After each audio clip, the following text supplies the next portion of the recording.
ไม่ใช่คืออาจารย์จะมาสอนตั้งแต่7:30เสาร์อาทิตย์7:30อาจารย์จะมาสอนห้องนี้แหละจะสอนพวกภาษาอังกฤษคือเรียนก่อนเวลาทุกคนในสนใจนะเรียนเรื่อง AI เรียนเรื่องคอมพิวเตอร์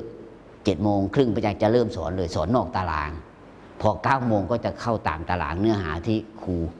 ที่เขาให้สอนตามวิชานั้นห้องเนี้ย9:00สอนตามตารางแต่7:30ก็จะสอนเลยเขียนเว็บไซต์ใช้ AI ภาษาอังกฤษกับพระอาจารย์ชำนาญพวกนี้นี่เว็บไซต์พระอาจารย์ทำเองทุกอย่างเลยนะและทำทุกวันนั่งเล่นว่างๆทำอะไรทำเนี้ย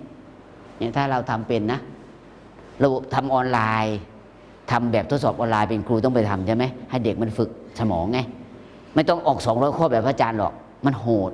เอาแค่10 ข้อ20 ข้อให้เด็กมันหัดทำนะเป็นออนไลน์ทำเสร็จแล้วก็ตรวจอัตโนมัติเลยนะนี่นะพระอาจารย์จะสอนพวกนี้นั้น7:30คนไหนมีคอมพิวเตอร์อยากจะมาเรียนเสาร์อาทิตย์เดือนหน้าเปิดเทอมใหม่ใช่ไหมมาเรียนพวกนี้เขียนเว็บไซต์ได้เงินนะ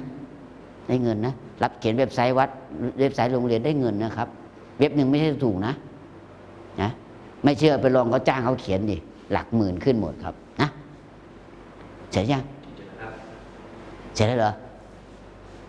ถ่ายตัวนู้นเลยใช่ไหมเห็นกล้องด้วยไหมไม่เห็นเลยครับเอาไปถ่ายเทคนิคการถ่ายภาพต้องเห็นให้มันเห็นกล้องวิดีโอด้วยอ่ะถ่ายข้างหลังเทคนิคอ่ะเวลาดูภาพอาจารย์ดูโอเคอ่ะมีอะไรจะถามไหมครับคนไหนอยากไปเที่ยวจะไปเช่ารถตู้ก็เช่าได้แล้วแล้วมันพิเศษยังไงกับรถที่อื่นพิเศษก็คือว่าถ้าเป็นรถที่อื่นเนี่ยเขาเก็บวันละ 2,000 ก็ 2,000 แต่พระอาจารย์น่ะก็เก็บเท่าเขาแต่พระอาจารย์จะมีคืนเทคนิคคือเราไปตัดราคาเขาไม่ได้นะอันตรายตลาดเขาคิดเท่าไหร่เราก็คิดเท่านั้นแต่พอเสร็จงานแล้วพระอาจารย์ก็จะคืนส่วนหนึ่งให้1,000เข้าใจยังถ้าเป็นนิสิตของวิทยาลัยเราจะคืนให้ไม่ใช่อยู่ที่คนเช่าน่ารักแค่ไหนน่ารักมากก็คืนให้เยอะน่ารักน้อยก็คืนให้น้อยอันนี้คือเทคนิคนะสมมติ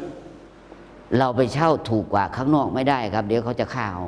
ไปตัดราคาเขาจำไว้นะทำมาค้าขายนะร้านนี้ขาย20 บาทเราก็20 บาทนะขายแค่ไม่ขาย5 บาทจะไม่ไปตัดราคากันแบบขายของตีกันตัดราคากันอ่ะไม่นานตีกันตาย2 ร้านเนี้ยใช่ไหมก็ไปซื้อร้านที่มันถูกแล้วมาขายถูกส้มตำร้านนี้ขายครกละ40ร้านนี้ก็ต้อง40ไม่ใช่ตัดราคากันเองนะสักวันหนึ่งพังร้านอันนี้เรื่องจริงแต่เราจะขายได้ดีเราก็เน้นที่บริการเน้นที่ของแถมร้านนี้อาจจะมีผักเยอะหน่อยใช่ไหมร้านนี้อาจจะมีแคบหมูเงี้ยแต่ราคานั้นเท่ากันใช่ไหมร้านนี้อาจจะมีคนเสิร์ฟหน้าตาน่ารักมาเสิร์ฟอย่างนี้ร้านนั้นอาจนั่นแหละแต่ราคาต้องเท่ากันพระอาจารย์ก็จะใช้เทคนิคคือว่าถ้าเป็นนิสิตเราก็คืนอาจจะคืนให้500อาจจะคืนให้1,100เนี้ยเพราะเป็นนิสิตเราโอเคเนาะป่ะโชคดีเจอกันวันที่24 23 24ใช่ไหมโอเคครับ